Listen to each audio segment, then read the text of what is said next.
Historiografia. No memorialismo você tem uma memória, olha, fulano lá no século XVIII disse isso, então você tem a memória disso e transforma às vezes isso em fato. O memorialista faz muito isso.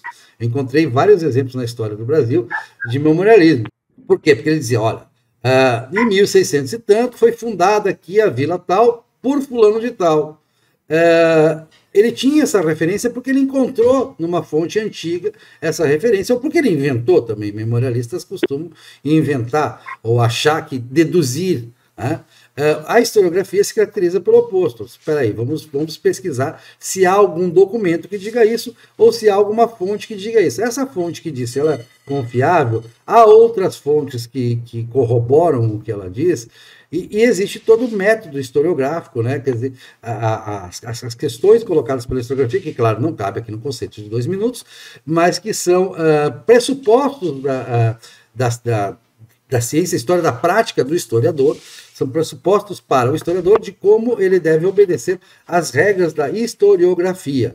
Historiografia, então, é uma codificação de regras para a pesquisa primária ou para os textos dissertativos, né, dissertações de história, que se baseiem em fontes primárias de em outras fontes. Tanto na pesquisa de fontes primárias você se aplica regras da historiografia.